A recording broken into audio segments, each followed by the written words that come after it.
Quand j'étais à l'université en Floride, j'avais l'habitude de visiter régulièrement un café en particulier pour obtenir mon café du matin. Ce n'était pas tant parce que le café était bon, ce qu'il était, ni parce qu'il était super bon marché, ce qu'il était aussi, mais parce qu'une des employées, une fille nommée Diana, y travaillait. Diana était une cubanita, ce que je pensais au début être un cocktail, mais il s'avère que c'est un terme pour les filles cubaines. Elle est née aux États-Unis, mais ses parents sont venus de Cuba pendant la période du communisme, et elle était sans doute la fille la plus belle que j'avais jamais vue. J'ai grandi dans une petite ville du Maine, et, de là où je viens, on ne voyait tout simplement pas de filles comme Diana. La plupart des filles dans mon lycée étaient très minces, alors que Diana, eh bien, pas vraiment. Elle était, comme le dirait mon petit cousin, épaisse, avec 2 C. Et j'étais complètement amoureux d'elle dès le premier moment où je l'ai vue. Elle était aussi une barista très inhabituelle parce qu'elle ne buvait pas de café. Elle n'aimait pas le café, selon ce qu'elle m'a dit, mais d'une manière ou d'une autre, elle avait un talent incroyable pour le faire. Je n'ai aucune idée de comment cela fonctionne, mais bon, des choses plus étranges se produisent, non ? Quoi qu'il en soit, j'étais assez timide pour lui parler au début, honnêtement, un peu intimidé, mais elle était tellement amicale que cela n'a pas pris longtemps avant que je me sente assez confiant pour lui faire quelques compliments.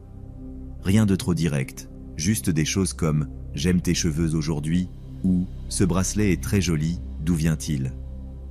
Une fois, elle m'a répondu avec un « toi aussi, tu es plutôt mignon », avec un petit sourire mignon, et c'est alors que j'ai su que je pourrais avoir une chance avec elle. J'étais tellement nerveux quand je lui ai demandé de sortir, comme si j'étais terrifié qu'elle dise qu'elle avait un petit ami, ou qu'elle n'aimait tout simplement pas ce genre de choses. Je veux dire, une fille comme ça a toujours un petit ami, non ? Eh bien, elle n'en avait pas, et je ne pouvais pas le croire, mais c'était vrai. Elle sortait d'une relation depuis environ 6 mois, et il s'est avéré que mon timing était incroyablement parfait. Nous avons fini par aller dans un endroit appelé Havana's, pas le nom le plus créatif pour un bar cubain, mais mon Dieu, la nourriture était tout simplement incroyable. J'ai mangé quelque chose appelé fricassé de poulet, qui ne s'écrit certainement pas comme ça, mais c'est comme ça que ça se dit.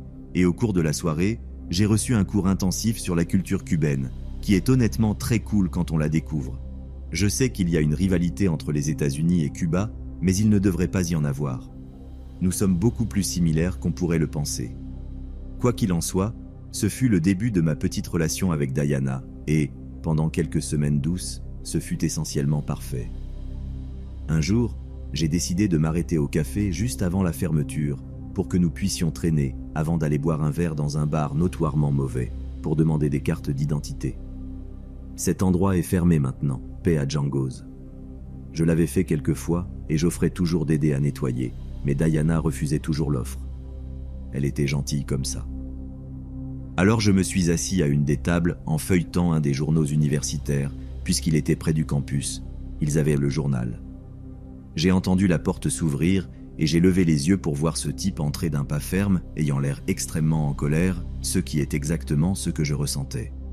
Sentant quelque chose de protecteur envers Diana, je lui ai dit quelque chose comme « Hé mon gars, nous sommes fermés », bien que je ne sois pas un employé ni rien. Il m'a juste regardé, puis a regardé Diana et a dit « C'est ce type ?» comme s'il était totalement dégoûté par moi, ou quelque chose comme ça. Je n'ai pas pu m'en empêcher, moitié offensé par le commentaire et moitié voulant avoir l'air dur devant Diana. J'ai répondu en disant « Oui, c'est moi. Et toi, t'es qui ?» Littéralement, dès que j'ai dit ça, le type met la main dans sa poche et sort ce qui ressemblait à un Glock. Je ne suis pas un gars des armes à feu, donc littéralement cela aurait pu être n'importe quel type de pistolet. Mais je l'appellerai Glock pour l'instant, parce que c'est plus facile. Quoi qu'il en soit, je ne plaisante pas, et j'ai failli me pisser dessus. Je sais que ce n'est pas exactement courageux de ma part de l'admettre, mais c'est la vérité.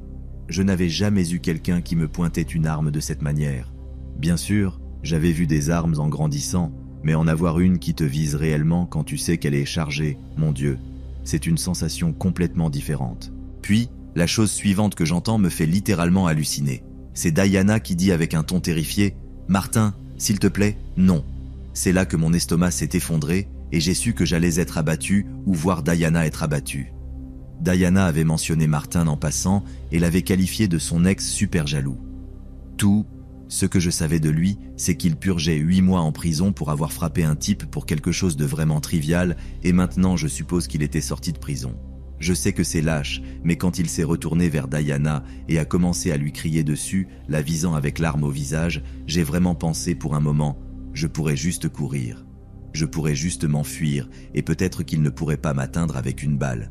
Mais ensuite, la réalité de la laisser seule ou de la laisser mourir m'a frappé comme une tonne de briques et j'ai su que je devais rester. Je ne pourrais pas vivre avec moi-même autrement. Et après cela, soudainement, je suis devenu étrangement calme. Ça semble fou, je sais, mais une fois que tu te mets dans la tête que tu vas mourir, ou du moins être gravement blessé, une étrange sensation de calme t'envahit. J'ai entendu la même chose d'un ami pilote des années plus tard, qui a dit qu'il avait eu une panne de moteur dans un avion monomoteur en plein volume d'entraînement. Au début, il était paniqué comme un rat pris au piège, mais ensuite il a dit qu'il a pensé « ça ne sert à rien de lutter contre ça, si je vais surmonter ça, je dois rester calme ». Ça doit être un genre de mécanisme dans le cerveau ou autre chose, les corps humains sont incroyables, non. Donc, comme je l'ai dit, soudainement j'ai eu cette confiance en moi. Je me souviens de me lever, d'affronter le type et de dire quelque chose comme « ce n'est pas toi mon gars, tu n'es pas un tueur, tu n'as pas à retourner en prison pour ça ». Je pense que cela ne l'a rendu que plus en colère, le fait que je savais qu'il avait été enfermé, et il s'est retourné vers Diana comme si elle parlait de lui. Puis il a essayé de l'attraper par-dessus le comptoir, mais elle a reculé à temps, et il a échoué. À ce moment-là, il recommence à la viser avec l'arme, mais je lui ai aboyé dessus pour attirer son attention. Quelque chose comme « Hé Martin, ici mon gars, le problème est avec moi ». Malheureusement, il était d'accord avec cela, et a immédiatement tourné pour me viser avec ce Glock. Puis il commence à m'appeler Yuma de merde, comme s'il allait laisser un Yuma fils de pute lui prendre sa fille.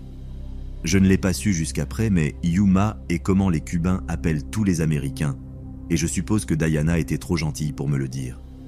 Quoi qu'il en soit, la chose suivante que je sais, c'est que Martin me frappe avec la crosse du Glock sur le visage et je me souviens être tombé sur une des tables, tombant dessus en arrière avant d'atterrir en tas sur le sol.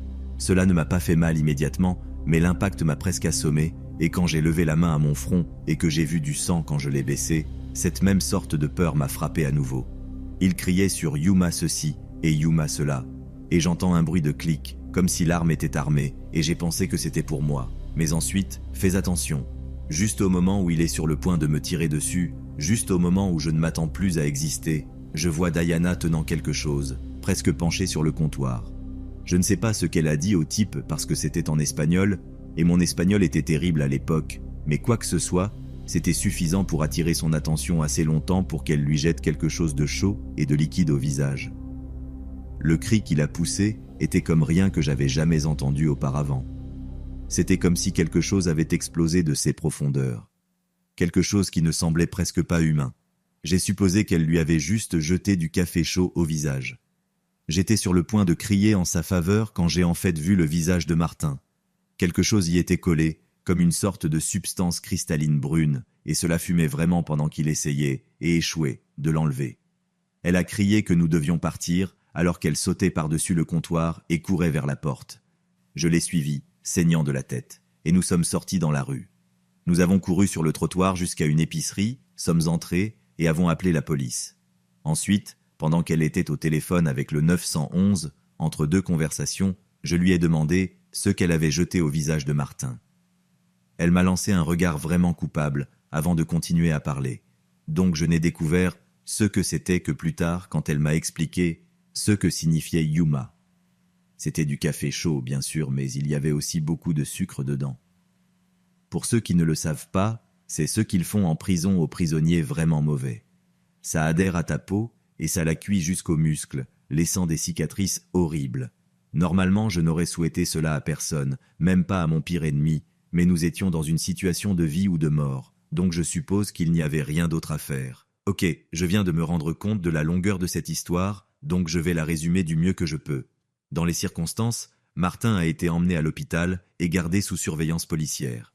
Puis, une fois qu'il a été prêt à être libéré, il a été arrêté pour ce qu'il avait fait. Selon Diana, il n'a pas fini par retourner en prison, mais a été envoyé dans un asile dans un autre état. Je suppose que tout visage qui lui restait a simplement ruiné son esprit, et cela a du sens si tu me demandes. Diana et moi sommes restés ensemble pendant un certain temps après cela, Mais nous avons rompu quand elle a été acceptée dans une université du Nord-Est. C'était dommage. Je l'aimais vraiment. Mais je suppose que les gens passent à autre chose. Et les relations à longue distance n'étaient pas quelque chose que nous pouvions gérer. J'ai cette cicatrice assez cool de nos jours, juste près de la ligne des cheveux, et je pense que j'ai une histoire de peur assez bonne pour l'accompagner. J'espère que tu trouveras le temps de lire cela dans une de tes vidéos un jour, bien que je ne sois pas très sûr de l'endroit où cela pourrait s'intégrer. Peut-être ex-petits amis psychopathes ? Quoi qu'il en soit, j'adore ton contenu et continue ton excellent travail.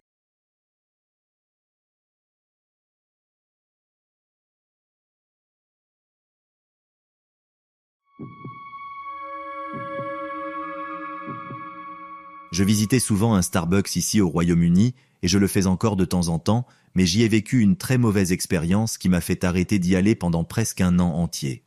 C'était pendant un été vraiment chaud, en 2018. Je ne sais pas si beaucoup d'autres personnes anglaises s'en souviennent, mais il est probable que oui, tellement il faisait chaud. Je ne commande généralement pas de frappuccino, mais, oh mon Dieu, il faisait tellement chaud dehors que j'avais besoin de quelque chose pour me rafraîchir. Alors au lieu de mon ventilate habituel, j'ai opté pour un frappuccino pour me maintenir au frais. Non seulement ça, mais le personnel avait également augmenté la climatisation pour rester au frais, donc en entrant et en sentant cette brise artificielle qui me frappait et en pensant essentiellement à un café glacé, j'étais au paradis. Quoi qu'il en soit, juste au moment où je profitais de mon frappuccino, quelqu'un me tapote sur l'épaule. C'était un homme plus âgé, mais ce n'est pas difficile à surmonter étant donné que j'avais 19 ans. Il a doucement posé un autre frappuccino sur ma table, et ensuite, d'une manière qui était en fait assez douce, il a dit « Une fille aussi jolie que toi mérite un cadeau en ce jour. Reste au frais, ma chérie. Celui-ci est pour moi. » Au début, j'ai pensé que c'était un geste assez agréable, un peu suspect, mais quand même très gentil de sa part. Alors j'ai fait ce que toute jeune fille bien élevée ferait. Je l'ai simplement remercié, mais je n'avais pas vraiment l'intention de le boire, simplement parce que j'étais déjà pleine du premier. Mais ensuite, dès que l'homme est sorti du Starbucks, j'ai levé les yeux pour voir l'un des baristas à ma table. Je ne me souviens pas exactement de ce qu'il a dit, pas mot pour mot en tout cas, mais en gros, il m'a dit qu'il sentait qu'il devait m'avertir parce que l'homme qui m'avait donné la boisson était littéralement entré aux toilettes avec elle quelques minutes avant de me la donner. Au début, ils n'ont pas pensé à mal au fait qu'il commandait la même boisson, journée chaude et tout ça, et il n'a donné aucune indication qu'il avait l'intention de la donner à quelqu'un d'autre. Mais ensuite, Dieu merci, le barista a été assez attentif pour remarquer ce qu'il avait fait immédiatement après l'avoir reçu, parce que, comme il l'a dit, il aurait littéralement pu mettre n'importe quoi dans cette boisson et nous serions tous complètement inconscients de cela. Que se serait-il passé si j'avais eu de la place pour la boire, ou si j'avais été un peu plus naïve ou quelque chose comme ça ? Il aurait pu y avoir de la drogue dans ce frappuccino, et c'est le plus gentil que je puisse imaginer qu'il ait pu mettre dedans pendant qu'il était aux maudites toilettes, mon Dieu. Je sais que ce n'est probablement pas l'histoire la plus effrayante que l'on t'ait envoyée, mais c'est un incident qui m'a marqué pendant des années. Les hommes au hasard peuvent être tellement foutrement effrayants. Hasard.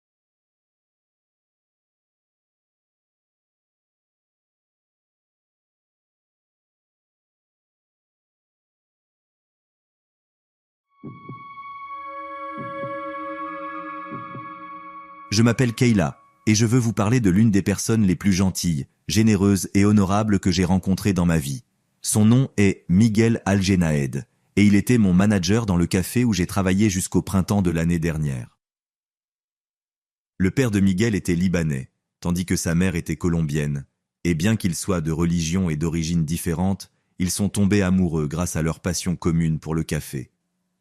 Ensemble, ils ont ouvert un petit mais réussi café à Brooklyn. Et, une fois qu'ils ont pris leur retraite, ils l'ont passé à Miguel.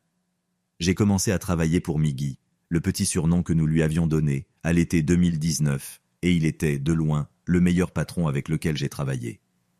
Il employait principalement des étudiants universitaires comme moi, à temps partiel, et comprenait que nous avions besoin de flexibilité, ainsi que de finances, pour vivre relativement confortablement tout en terminant nos études. En conséquence, nous travaillions très dur pour lui et nous voulions qu'il réussisse. Nous voulions que son entreprise réussisse, non seulement pour lui ou pour nous, mais en l'honneur de ses parents, qui avaient l'une des histoires d'amour les plus magiques que j'ai jamais entendues. Mais ensuite est arrivé le virus dont on ne parle pas, et, comme tant d'autres entreprises à New York, les revenus du café ont commencé à diminuer avant de disparaître complètement. nous avons essayé de nous adapter en devenant principalement un service de livraison. Mais une combinaison de peur et de difficultés a rendu cela presque impossible. Un par un, Miggy a dû nous licencier jusqu'à ce qu'à la fin, il ne reste que moi et 2 autres employés travaillant en rotation pour maintenir le café en activité. Quand je parle de rotation, je veux dire une rotation intense. À l'été 2020, je ne travaillais que 2 shifts de 3 heures par semaine, et tout. Ce que je faisais était d'entrer, de nettoyer, de préparer les livraisons, puis de rentrer chez moi. Miggy et un livreur gérèrent l'entreprise pendant une journée complète de 15 heures. En dehors des heures de travail, Miggy effectuait un nettoyage antiviral complet pour passer l'inspection des fonctionnaires de la ville. S'il échouait, le café serait fermé indéfiniment. Pendant un certain temps, Miggy travaillait 19 heures par jour et dormait à peine la nuit en raison du stress de perdre son entreprise. Je sais que c'est une introduction assez longue et que vous vous demandez probablement à haute voix « Oui, c'est triste, mais en quoi est-ce effrayant ?» Eh bien, la partie effrayante de cette histoire n'est pas tant la perte du café, que je suis presque sûr qu'il est en train de devenir un Starbucks ou un Shake Shack ou quelque chose comme ça, mais que j'ai vu un homme perdre la tête en temps réel. Miggy était presque au bord de l'effondrement à la fin de l'été, mais encore et encore il rejetait notre aide car il n'avait tout simplement pas l'argent pour payer les salaires. À un moment donné, nous avons même proposé de travailler 1 heure supplémentaire gratuitement, juste pour l'aider à s'en sortir, mais comme vous pouvez l'imaginer, il a dit qu'il préférerait fermer complètement plutôt que d'accepter le travail esclave, ses mots, pas les nôtres. Il a perdu du poids, est devenu émotionnellement et mentalement distant. C'était déchirant à voir. Nous voulions tous lutter contre le virus, donc je ne dis pas tout cela comme une sorte de déclaration anti-quarantaine ou anti-masque, mais les coups que les mesures causaient étaient vraiment douloureux à voir. Les choses ont commencé à s'améliorer au début de l'automne, car le maire ou le gouverneur, ou qui que ce soit, a commencé la phase de réouverture. En fait, on nous a permis de rouvrir jusqu'à un certain point et, bien que la capacité soit réduite à 25%, nous avons tous obtenu plus d'heures et Miggy a commencé à faire des bénéfices à nouveau. Je me souviens qu'un jour, il ne s'est pas présenté au travail et nous nous sommes tous beaucoup inquiétés et avons commencé à appeler son téléphone portable. Quand enfin quelqu'un a répondu, c'était son cousin. Miggy s'était évanoui pendant presque 18 heures, la première fois qu'il dormait plus de 8 heures en presque 7 mois. Nous avons géré le café du mieux que nous pouvions, espérant rendre Miggy fier, et nous pensions qu'il reviendrait travailler quand il pourrait. Quand il l'a fait, il n'a cessé de s'excuser pour son absence. Dans nos esprits, il n'avait absolument rien fait de mal, et nous étions juste heureux qu'il ait eu l'occasion de se reposer vraiment. De plus, avec l'assouplissement des restrictions, les choses semblèrent bien se passer pour le café, et nous pensions tous que nous avions surmonté le pire. Mais ensuite, le matin du 6 octobre, nous avons reçu de très, très mauvaises nouvelles. Je m'en souviens comme si c'était hier, même le jour de la semaine, un mardi. En raison d'une augmentation des CA récents, le gouverneur a introduit ce qu'il a appelé une stratégie de microclusters pour contenir le problème. Le café est tombé dans une des zones rouges, qui étaient soumises aux restrictions les plus sévères. Auparavant, comme nous livrions de la nourriture et du café, nous étions considérés comme une entreprise essentielle et nous pouvions rester ouverts même si nous ne pouvions pas avoir de clients à l'intérieur. Mais selon le nouveau schéma des microclusters, les petits baklavas et gaufrettes n'étaient pas suffisants pour être considérés comme des aliments substantiels, donc nous avons été obligés de fermer à nouveau. Miggy retenait ses larmes lorsqu'il m'a appelé 1 heure après l'annonce des nouvelles. Peu importe mes efforts, je n'ai pas pu trouver les mots pour le réconforter. Honnêtement, je savais que nous étions en difficulté et j'avais peur pour lui. Ce café était toute sa vie et, une fois de plus, il semblait qu'il allait lui être arraché. Comme vous pouvez le deviner, parce que beaucoup de gens travaillaient à domicile, la demande était absolument énorme, donc une fois de plus, Miggy est retourné travailler 19 heures par jour, principalement seul, pour maintenir les livraisons en marche. Un collègue, Ronnie, a essayé une sorte d'intervention et est venu pendant ses jours de congé pour essayer de convaincre Miggy de se reposer un peu, et Miggy l'a renvoyé sur le champ. Licencier quelqu'un de cette manière n'était pas dans le caractère de Miggy. Nous savions qu'il souffrait, mais penser que cela avait un tel effet sur sa personnalité était dévastateur pour nous. Ronnie n'était même pas en colère, il se sentait juste désolé et pensait à lui parler une fois qu'il se sentirait plus lui-même. Maintenant, nous savons que ce jour pourrait ne jamais arriver. Après les vacances, je savais que je devais peut-être marcher sur des œufs autour de Miggy, qui se brisait sous le stress et le surmenage, mais la réalité était bien pire. Miggy n'avait jamais été particulièrement religieux, alors je me souviens du choc que j'ai ressenti en voyant qu'il avait monté une grande croix en bois dans le bureau du café. Cela pourrait ne pas être un motif de préoccupation avec quelqu'un d'autre, mais quand je suis entré et que j'ai vu la façon dont il la regardait, c'était une vue étrangement troublante. Quand je lui ai demandé s'il allait bien, il m'a fait un sourire très léger, comme si, bien qu'il soit juste en face de moi, sa réponse venait d'un endroit très, très lointain. Puis il m'a demandé si je voulais prier avec lui. Tu sais que j'ai dit oui, et malgré le fait que je sois une athée assez convaincue, j'ai incliné la tête et pris la main de Miggy pendant qu'il disait une petite prière. Honnêtement, je pensais que ce serait quelque chose de générique comme « Seigneur, laisse-nous être reconnaissants pour tout ce que nous avons ». Et je n'aurais jamais retenu les mots exacts s'il n'avait pas mentionné de quel livre de la Bible il citait. C'était d'Osée, et j'ai dû le chercher pour trouver exactement lequel, mais c'est Osée 13, 16. Miggy a dit « Samarie deviendra une désolation, car elle s'est rebellée contre son Dieu. Ils tomberont par l'épée, leurs enfants seront écrasés, et leurs femmes enceintes seront éventrées. » Je ne savais pas que la Bible contenait de telles choses, et je ne savais littéralement pas quoi dire. Alors j'ai juste ajouté un faible « Amen » avant de sortir du café pour continuer mon travail. Le reste de mon shift s'est déroulé sans incident, et ce n'est que lorsque j'ai reçu un texto d'une collègue le lendemain que j'ai vraiment eu peur pour la santé mentale de Miggy. Le message est arrivé tôt dans l'après-midi, accompagné d'une photo. « Miggy a dessiné cela pendant des heures », disait-il. « Je pensais qu'il travaillait sur les livres, mais non, il dessinait cela. » Au début, je n'avais aucune idée de ce que je voyais, mais je me souviens d'avoir ressenti un frisson profond en voyant combien il y en avait. Miggy avait dessiné peut-être 50 ou 60 de ces énormes yeux sans paupières, et, entourant chacun des plus grands, il y avait des anneaux d'yeux beaucoup plus petits. C'étaient des croquis grossiers, pas trop détaillés, mais il était clair qu'il y avait littéralement des centaines de petits anneaux d'yeux couvrant plusieurs feuilles de papier. J'ai demandé à Elena, la fille qui avait envoyé les photos, si elle pouvait demander à Miggy ce que c'était, mais elle a dit qu'il agissait vraiment bizarrement et avait trop peur de le confronter à ce sujet. Elle m'a ensuite demandé si je pouvais vérifier s'il allait bien, alors la prochaine fois que j'étais en service, c'est exactement ce que j'ai fait. Je sais que ça semble fou, mais son explication m'a en fait un peu rassuré. Il était évident que Miggy avait trouvé une nouvelle passion pour la religion en raison du stress de sa situation, et je me suis dit que si cela l'aidait à faire face, qui étais-je pour interférer ? Alors quand il a expliqué que ce qu'il dessinait étaient des anges, disons que j'étais confuse, mais ouverte à comprendre. Quand je lui ai demandé pourquoi il avait imaginé les anges d'une manière si troublante, il a sorti une petite Bible en cuir et a commencé à citer le livre d'Ézéchiel. J'ai trouvé le verset exact qu'il citait, et je l'ai noté pour que tu aies une idée de ce qu'il avait en tête. Je regardais, et je vis une roue sur la terre, à côté de chaque être vivant, à ses 4 faces. Elle brillait comme du chrysolite, et les 4 avaient la même forme. Chaque roue paraissait être au milieu d'une autre roue. Elles avaient une hauteur effrayante, et la hauteur de ces roues était terrible, et tout autour, les 4 roues étaient remplies d'yeux. Quand les êtres vivants marchaient, les roues marchaient à côté d'eux, et quand les êtres vivants s'élevaient de terre, les roues s'élevaient aussi. Tout comme la citation étrangement sanglante de Samarie dans Osée, je n'avais aucune idée que ce genre de choses se trouvait dans la Bible. Nous sommes élevés pour penser que tous les anges sont des bébés ailés ou de belles personnes caucasiennes avec de longs manteaux, mais la réalité est bien différente. Allez-y, recherchez les chérubins. Ce sont essentiellement des hybrides entre animaux et humains. Si le ciel est réel, cela pourrait être beaucoup plus effrayant que plein de bonheur dans mon esprit.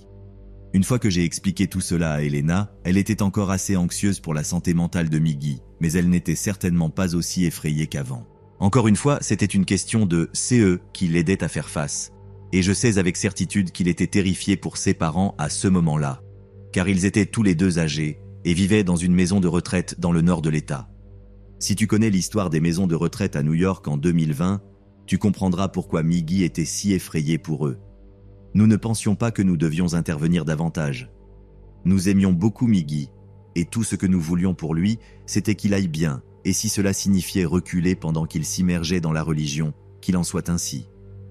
Maintenant, je sais que nous aurions dû agir bien avant qu'il ne commence à glisser. Elena a commencé à avoir peur lorsque Miggy lui a demandé de prier avec lui. Elle m'a envoyé un message après son service. Le message était rempli de fautes d'orthographe et de grammaire, où il était clair qu'elle avait tapé frénétiquement. Elle m'a dit qu'il avait parlé des morts revenant à la vie. ce qui est assez standard pour la Bible, j'imagine. Mais c'était le langage qu'il utilisait qui l'a vraiment effrayé. Elle a dit qu'il avait parlé d'une vallée couverte d'os humains blanchis, comme chaque centimètre couvert de restes squelettiques. J'ai cherché le verset en question, et je n'ai pas été surpris de trouver qu'il était d'Ézéchiel. De toute évidence, Miggy se concentrait sur cette partie de la Bible, et je l'ai lu ainsi. Comme je prophétisais, il y eut un bruit, un mouvement, et les os s'approchèrent les uns des autres. Je regardai, et voici, des nerfs vinrent sur eux, la chair crue, et la peau les couvrit par-dessus. Mais il n'y avait point en eux d'esprit. Il me dit, « Prophétise, et parle à l'esprit. Prophétise, fils de l'homme, et dis à l'esprit. Ainsi parle le Seigneur l'Éternel. Esprit, viens des quatre vents, souffle sur ces morts, et qu'ils revivent. Je prophétisai, selon l'ordre qu'il m'avait donné. Et l'esprit entra en eux, et ils reprirent vie, et se tinrent sur leurs pieds. C'était une armée nombreuse, très nombreuse. Je peux imaginer à quel point cela a dû être effrayant pour Helena d'entendre cela.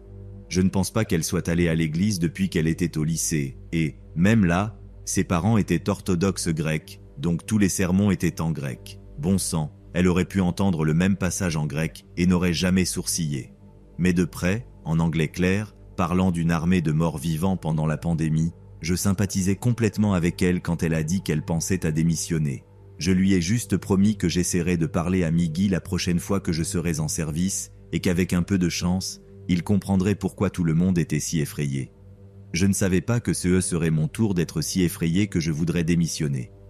Je me souviens du matin où je suis arrivé et j'ai trouvé quelque chose qui salissait la porte du café. Je pensais que cela pouvait être des vandales ou quelque chose, quelqu'un qui aurait pu s'opposer à ce que nous essayions de rester ouverts alors que nous étions au milieu d'une zone rouge. Je n'avais aucune idée de CE qui était étalé sur le verre de la porte, mais comme tu peux l'imaginer, je n'étais pas d'humeur à essayer de le sentir ou de le toucher. J'allais simplement le dire à Miggy et nous pouvions le nettoyer, mais dès que je suis entré dans le café, cette odeur chaude et cuivrée m'a frappé avec force. Je savais ce que c'était immédiatement. Le froid m'avait empêché de le sentir à la porte, mais à l'intérieur, avec la chaleur et la vapeur des machines à café chauffant l'air, je savais ce que c'était. Crois-moi, un garçon pourrait ne pas le reconnaître immédiatement, mais une fille avec ses visites mensuelles de la vieille semaine du requin, nous connaissons l'odeur du sang quand il frappe nos narines. Désolé si ça semble un peu dégoûtant, mais c'est vrai quand c'est vrai. Quoi qu'il en soit, après avoir réalisé ce que je sentais, je suis essentiellement entré en mode panique totale. Je pensais que Miggy aurait pu se blesser, qu'il avait finalement épuisé la dernière de son énergie, et avait simplement décidé de partir tôt. De plus, s'il était si convaincu de la résurrection de la chair, si convaincu qu'il était le fils d'Israël, ce serait le repos dont il avait besoin avant d'être réassemblé par le souffle du Seigneur. J'ai couru à travers le café, me suis accroupi sous la trappe du comptoir, puis ai couru vers le bureau à l'arrière, tout en criant le nom de Miggy. Quand je suis arrivé à la porte, j'ai trouvé qu'elle était verrouillée, et à ce moment-là, j'étais convaincu qu'il était parti. Le meilleur patron que j'avais eu, la personne la plus gentille, douce et passionnée que je connaissais, n'était plus qu'une autre victime de la pandémie. Je me souviens d'avoir frappé à la porte, trouvant mon propre sens de la religion, en priant pour que Miggy ait encore la force ou la volonté de m'aider à le sauver. Et quand j'ai entendu le déclic de la serrure s'ouvrir, j'ai eu l'impression que Dieu avait répondu à mes prières. Mais en réalité, c'était plus comme si le diable y avait répondu. Là était Miggy, couvert de sang et je veux dire, de la tête aux pieds, et il souriait. Je me souviens d'avoir sorti mon téléphone pour composer le 911, mais encore une fois, il a souri et a dit quelque chose comme « C'est bon, ce n'est pas mon sang ».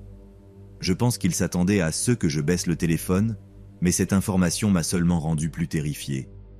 Avait-il blessé un livreur, peut-être Helena, ou une nouvelle recrue? Je me souviens seulement d'avoir reculé de quelques pas, tremblant en tenant mon téléphone, sachant que je ne devais pas raccrocher au 911 étant donné les circonstances. Après cela, il a juste ri de ma réaction, s'est retiré du cadre de la porte, puis m'a montré ce seau vide de grains de café qu'il avait rempli à moitié de sang. « Kayla, c'est du sang d'agneau », a-t-il dit. « Tu n'as rien à craindre. » Ce n'est qu'alors que j'ai raccroché après avoir dit à l'opératrice en attente que CE n'était qu'une fausse alarme.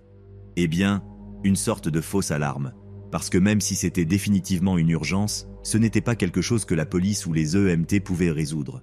Il y avait une personne que je savais pouvoir appeler, mais pas avant d'être en sécurité. À ce moment-là, j'avais besoin de savoir à quoi pensait Miggy. Je suppose que cela peut sembler un peu idiot de ne pas avoir fait le lien entre le sang d'agneau et la religion immédiatement, mais essaie de penser clairement lorsque ton patron, trempé de sang, te surprend après avoir pensé qu'il avait tenté de se suicider. Je lui ai demandé directement « Qu'est-ce que tu fais, Miggy ?»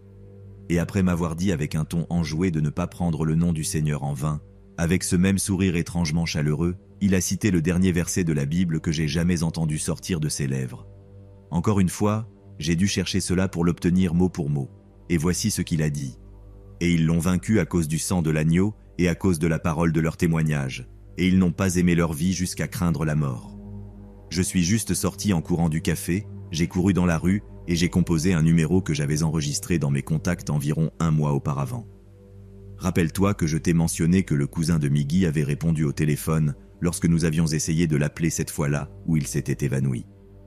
Eh bien, il était aussi préoccupé par lui que nous l'étions, alors nous avons échangé nos informations de contact au cas où quelque chose de mal arriverait et que le cousin aurait besoin d'intervenir.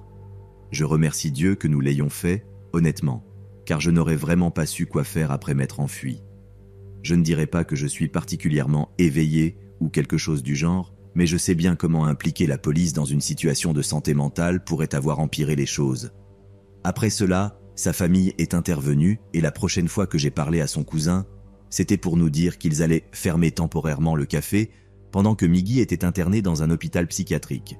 Mais temporairement est rapidement devenu quelque chose de permanent et la dernière fois que je suis passé devant le café avant de déménager à Philadelphie, il y avait un panneau à vendre dehors. Comme je l'ai mentionné plus tôt, cela pourrait maintenant devenir un Shake Shack ou, Dieu nous en garde, un Starbucks ou quelque chose de ce genre. Et bien que toute la situation soit vraiment une honte incroyablement triste pour être honnête, je suis juste heureuse et pleine d'espoir que Miguel reçoive enfin l'aide qu'il mérite tant.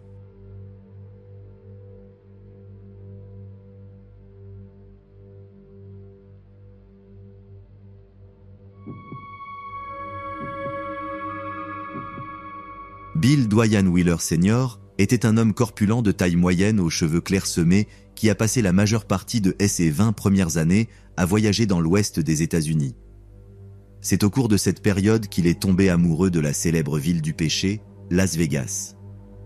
En 2010, Bill s'était marié 5 fois avec 4 femmes différentes, et l'on pourrait penser qu'il était un coureur de jupons, mais si vous demandez à la sœur de Bill, Pat, vous obtiendrez une réponse très différente. Bill n'avait pas de cerveau, disait-elle une fois. Il cherchait le véritable amour, alors les femmes pouvaient le convaincre de n'importe quoi. Ajoutez à cela le fait que Bill était pratiquement entouré de jeunes femmes belles et vous commencerez à comprendre pourquoi sa vie était une sorte de bombe à retardement émotionnel et financière. Bill dirigeait 2 entreprises dans l'État de Washington. L'une était une entreprise légitime d'enquêteurs privés et l'autre était le commerce considérablement plus sordide de stands de café grab and go, où des baristas à peine habillés servaient de petits cafés à des prix élevés. Certains des clients réguliers des stands grab and go l'appelaient cette place expresso, un endroit où les baristas brouillaient la ligne entre la coquetterie ludique et les spectacles pour voyeurs. Mais les problèmes juridiques découlant des stands n'étaient pas les seules controverses dans la vie de Bill, car sa disparition éventuelle et sa mort supposée se révéleraient être l'un des scandales les plus mystérieux et sinistres de l'histoire du Nevada. Bill pouvait avoir des entreprises à Washington, mais son domicile était à Las Vegas, et vers 10h du matin, le 26 mai 2010, Bill atterrit à l'aéroport international McCarran de Las Vegas après un bref voyage dans l'état de l'Evergreen. Le beau-frère de Bill, Mark Tetzlaff, le conduisit chez lui à Spring Valley, à l'ouest du strip de Las Vegas. Bill passa le voyage au téléphone avec sa femme Carol et, bien qu'il passât beaucoup de temps dans le Nord, lui et sa femme semblaient partager un lien profond et émotionnel. Le couple avait adopté le petit-fils biologique de Bill et Carol s'occupait de l'enfant autant que de ses 2 propres enfants issus d'un mariage précédent. Cependant, il est évident que malgré la romance ravivée du couple, Bill et Carol se sont mariés, ont divorcé et se sont remariés. Des fissures commençaient à apparaître dans leur mariage et Bill n'avait pas prévu de rester longtemps à Las Vegas. Après l'avoir récupéré à l'aéroport, Mark rejoignit Bill dans le garage de la maison de Spring Valley pour réparer son précieux Mercedes blanc. Ils n'eurent pas de chance, alors Bill prévoyait de retourner à Washington dans une Toyota Tundra beige de 2003.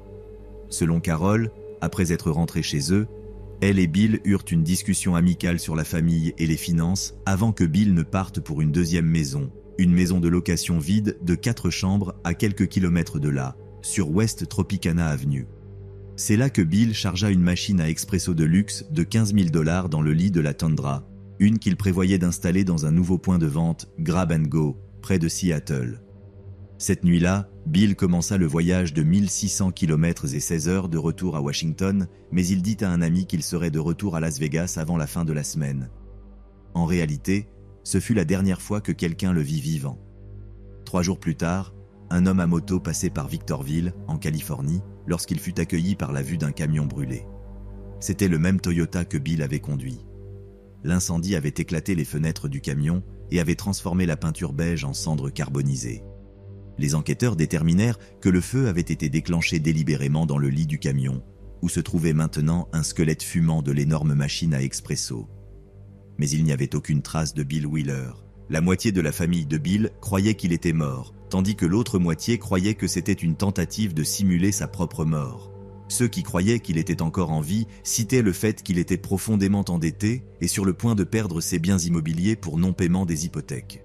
Cela s'ajoutait au considérable paiement de pensions alimentaires qu'il devait à une série d'ex-épouses et aux accusations qu'il faisait face à Washington pour avoir permis à ses baristas de se vendre, pour ainsi dire. Simuler sa propre mort lui permettrait d'éviter toutes les procédures judiciaires en cours. Mais quelles preuves tangibles existe-t-il pour soutenir la théorie de la fausse mort ? Eh bien, si l'on croit Mark Tetzlaff, Bill vit une vie de luxe sur l'île de Porto Rico. Il envoyait beaucoup de son argent là-bas, le cachait, dit-il plus tard aux agents du FBI qui prirent son affirmation suffisamment au sérieux pour lancer une enquête en collaboration avec l'IRS. En dehors de sa famille, des responsables de l'application de la loi de 3 États différents attendent activement de le localiser, certains déclarant que Bill est certainement encore en vie. La famille de Bill a également déclaré que, malgré le prétendu succès des stands d'expresso, ils étaient en réalité plus un fardeau qu'un bénéfice. Certains de ses employés avaient des problèmes de drogue et ils se disaient qu'ils volaient régulièrement dans les caisses enregistreuses pour nourrir leurs habitudes. Ils croient que leur père voulait une sortie, mais qu'il était simplement trop fier pour le dire. Dans son esprit, il n'y avait pas d'autre solution que de fabriquer sa propre disparition. Ils soulignent également le fait que les chiens cadavériques n'ont encore trouvé aucune trace du corps de Bill nulle part près de l'I-15. Cependant, malgré des preuves convaincantes de son existence continue, beaucoup croient que Bill a été victime d'une conspiration meurtrière. Il ne disparaîtrait tout simplement pas sans dire au revoir à sa famille. Il ne le ferait tout simplement pas, insista la sœur de Bill, qui était d'accord pour dire que sa disparition était le résultat d'un jeu déloyal. « Mon frère est mort. Nous n'avons tout simplement pas encore trouvé son corps. » Cela s'appuie certainement sur les actions de Bill avant sa disparition, car il agissait comme un homme qui se préparait à fermer un chapitre de sa vie. Bill ne prévoyait pas seulement d'ouvrir un parc de voitures d'occasion dans le comté de Snohomish, Washington, il avait également programmé une importante chirurgie de cancer testiculaire pour la semaine suivant sa disparition. Il ne semble pas non plus logique qu'un homme dans une situation financière aussi désespérée brûle joyeusement 30 000 $ d'actifs en plein désert. Il est également clair que, malgré l'apparence de succès et de stabilité, Bill avait de nombreux ennemis. Lorsqu'un article détaillant la disparition de Bill apparut sur SeattleWeekly.com, un débat vitriolique éclata dans la section des commentaires. Amis, familles, anciens employés et associés commerciaux menèrent une guerre de mots, certains affirmant qu'il était un monstre et d'autres affirmant qu'il était un homme bon, mais imparfait. Même son beau-frère, Mark Tetzlaff, avec qui il semblait avoir une relation étroite, l'avait une fois traité de pervers qui pratiquait régulièrement l'infidélité. On disait aussi que Bill abusait de l'Oxycontin pour soulager la douleur de sa chimiothérapie et beaucoup remarquèrent qu'il semblait en prendre beaucoup plus que ce que ses prescriptions permettaient. Cela pourrait signifier qu'il faisait affaire avec des trafiquants de drogue à la fois à Washington et au Nevada. Et nous savons tous ce que les trafiquants font aux personnes qui accumulent des dettes qu'elles ne peuvent pas payer. De plus, la façon dont Bill traitait ses employés pourrait également avoir causé un grand ressentiment. On disait qu'il vendait de l'Oxycontin à certaines de ses baristas toxicomanes et, à plus d'une occasion, il avait fait face à des accusations de conduite violente sur le lieu de travail. L'une des femmes condamnées pour indécence publique avait à peine 18 ans et sa famille proche n'avait aucune idée qu'elle était impliquée dans une telle chose. Découvrir cela pourrait certainement rendre un père ou un frère furieux, peut-être suffisamment pour infliger des dommages physiques. En ce qui concerne la police, le jeu déloyal ne peut tout simplement pas être écarté. La police a également souligné les incohérences dans les déclarations faites par sa femme Carol après sa disparition. Un responsable du département de la justice des États-Unis a déclaré qu'aucune de ces histoires sur la disparition ne correspondait au rapport téléphonique ou au témoignage des voisins. Dana Fitzpatrick, qui travaillait dans l'un de ces stands de café, a affirmé à plusieurs reprises qu'elle croyait que Bill avait été assassiné. Il m'a dit qu'il devait aller à Las Vegas pour un bref voyage d'affaires et qu'il reviendrait 4 jours plus tard pour aller à Chelan avec Michelle. Michelle était apparemment la petite amie de Bill et la femme avec qui il prévoyait de quitter sa femme. Dana a également dit que Bill lui avait montré à elle et à d'autres employés une photo de Carol avant de leur dire « Cette femme ne doit pas s'approcher de vos affaires ». Pat Turbrush, la sœur qui soutient que Bill est mort, a également fait plusieurs affirmations selon lesquelles Carol avait quelque chose à voir avec sa mort. Elle l'a qualifiée de sans-cœur et a affirmé qu'elle nourrissait des sentiments de profond ressentiment envers son frère. Il a dit qu'il appellerait dès qu'il quitterait la maison de Carol, dit-elle. Alors il devait déjà être mort pour ne pas appeler. Je ne pense pas qu'il soit sorti de là vivant. Cependant, si cela était vrai, cela signifierait que Mark Tetzlaff mentait sur le départ de Bill de Las Vegas dans la Toyota beige. Mais qu'est-ce que Mark gagnerait à mentir ainsi? Eh bien, tout. Après sa disparition, non seulement Carol hérita de toutes les entreprises de Bill, mais elle nomma Mark directeur général de tous SC points de vente basés à Las Vegas. Il ne semble pas être une coïncidence que Bill disparaisse juste au moment où il mettait en place des plans pour divorcer de Carol. Et c'est Mark qui présenta rapidement une police d'assurance de 2009 confirmant que Bill et Carol étaient légalement mariés. Les enfants de Bill, issus d'un deuxième mariage, ont également affirmé un jeu déloyal, avec Bill Jr. déclarant « Je n'ai aucun doute que Carol a fait quelque chose à mon père. Elle est motivée par la cupidité et l'argent. » Ce n'est pas une simple rumeur, mais quelque chose que Bill était heureux de jurer devant un tribunal s'il en avait l'occasion. Cependant, même avec l'occasion de le faire, il se rétracta soudainement. Cela pourrait avoir quelque chose à voir avec le fait que Carol est la seule tutrice légale du fils de 8 ans de Bill Jr. Cela a été fait alors que Bill Jr. était enrôlé dans l'armée de l'air et était principalement le résultat d'un geste vindicatif de l'ex-femme de Bill Jr. qui aurait également falsifié sa signature sur les documents judiciaires. Carol, qui a depuis renommé les stands de café Carol's Espresso, a fait une déclaration disant « Bill Jr. a toujours eu de la haine envers moi depuis que son père a adopté mes 2 enfants, ne faisant plus de lui l'aîné. De plus, mon fils de 8 ans a peur de lui pour avoir menacé de le mettre dans le coffre de sa voiture comme punition. » Bill Jr. a nié catégoriquement cela et affirme que Carol a empoisonné son fils contre lui. Il affirme également qu'il avait une bonne relation avec son père et qu'il fut surpris d'apprendre que Bill avait écrit dans son testament qu'il souhaitait spécifiquement que mon fils Bill Dwayne Wheeler Jr. ne reçoive rien de mon héritage. Il est logique que l'expansion du cercle familial de Bill puisse entraîner une réduction de la part des autres enfants, mais le couper complètement du testament semble très inhabituel. Mon père n'avait aucune raison de fuir et m'avait laissé en charge des stands de café avant de disparaître, dit plus tard Junior. Bien sûr, il était en retard sur les factures, mais il était toujours en retard sur les factures et payait toujours. Ces habitudes étaient très cohérentes et je le sais parce que nous étions en communication constante. Puis, soudainement, il disparaît tout simplement. Mark Tetzlaff ressentit un besoin accablant de démentir les rumeurs violentes et donna une interview devant l'un des stands de café de Carol, affirmant que ni lui ni Carol n'avaient rien à voir avec la disparition de Bill Senior. « Carol ne leur donnera pas d'argent, dit-il, se référant aux enfants et à la sœur de Bill. C'est pourquoi ils disent qu'elle a engagé quelqu'un pour le tuer, mais c'est catégoriquement faux. » Mark réaffirma que Bill était vivant et qu'il avait envoyé de l'argent sur des comptes offshore, présentant même des documents qui le confirmaient supposément. Mark put également confirmer qu'après avoir hérité des entreprises de Bill, il découvrit que ce dernier devait des centaines de milliers de dollars en arriérés d'impôts. « Je viens de payer 50 000 $, dit Mark lors de l'interview, et cela n'a même pas fait une brèche dans le montant total. Je parierais mon dernier dollar que Bill essayait de fuir l'IRS. Ils ont été tout le temps dans les bureaux de Grab & Go pendant des années. Le FBI s'est même impliqué à un moment donné. Si c'était moi, c'est exactement ce que je ferais. Feindre ma mort, brûler quelques actifs pour que cela paraisse réel. Il aurait pu tromper ses enfants, mais il ne nous a pas trompés. Aussi perturbant et mystérieux que soit ce cas, lorsqu'il est vu du point de vue de Bill Jr., il prend un ton profondément mélancolique.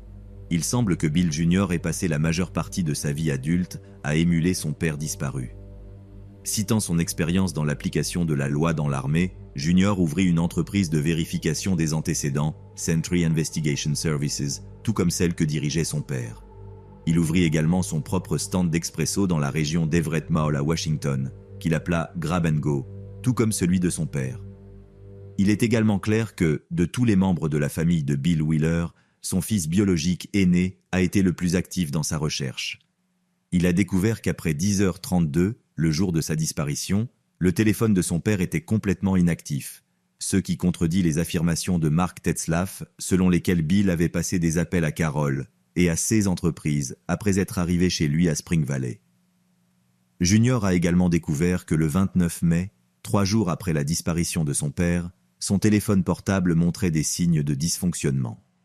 Cela se produit bien après que les enquêteurs aient affirmé que son camion avait été incendié, ce qui signifie que quelqu'un était en possession du téléphone et l'a détruit lorsqu'il a déterminé que c'était une responsabilité. Cela a divisé les enquêteurs, certains affirmant que cela prouve que Bill avait conservé son téléphone portable malgré le fait qu'un téléphone ait été trouvé dans les restes brûlés du Toyota, tandis que d'autres affirment que c'est la preuve que le téléphone est resté avec le corps de Bill jusqu'à ce qu'il soit incinéré ou éliminé d'une autre manière.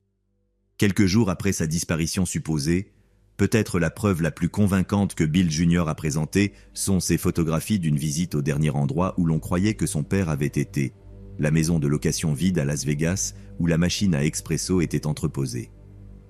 En présence d'officiers de police de Las Vegas, Junior prit des photos de taches rouges sur un tapis ainsi que de grands trous qui semblaient avoir été frappés dans les murs. Plusieurs bouteilles d'eau de Javel étaient sur un comptoir, la plupart complètement vides. Même les officiers de police présents croyaient que cela ressemblait à une scène de crime et lorsque Junior leur dit qu'il croyait que c'était l'endroit où son père avait été assassiné, ils étaient d'accord pour dire que c'était un argument très convaincant. Lorsque la police confronta Mark Tetzlaff, ce dernier affirma que la tache était due à un déversement d'encre antérieur et que les locataires avaient laissé la maison dans un état sale, d'où toutes les bouteilles d'eau de Javel. Mais ce serait une coïncidence assez pratique, je suis sûr que vous serez d'accord. Quant à fuir à Porto Rico et les comptes offshore tant discutés, Bill Jr. affirma qu'il avait examiné les dossiers de son père bien avant que Carol et Mark n'arrivent à Washington. Il n'y avait aucun signe de transfert d'argent, de sommes secrètes ou d'intrigue de simulation de la mort. En fait, Junior affirme que la preuve la plus puissante du meurtre de son père est que Carol et Mark avaient déjà falsifié un tas de documents avant même qu'ils ne disparaissent, ceux qui prouvent la préméditation et la conspiration pour assassiner. À la fin de la journée, la seule chose que nous savons avec certitude, c'est que les enquêteurs de différentes agences ont été totalement incapables de résoudre ce qui équivaut à une énigme dense et durable. Presque toutes les théories imaginables ont été présentées pour expliquer la disparition de Bill, mais la conclusion est que personne ne sait ce qui lui est arrivé, ni qu'il est probable que nous le sachions un jour. Las Vegas possède l'une des forces spéciales de personnes disparues les plus sophistiquées du monde occidental, car plus de 2000 personnes y disparaissent chaque année, mais même elles ont été incapables de le trouver. Peut-être que le sentiment général est mieux résumé par une citation de la sœur de Bill, Pat, qui a un jour dit « Je veux juste trouver le corps de mon frère pour que nous puissions tous être en paix et laisser cela derrière nous. »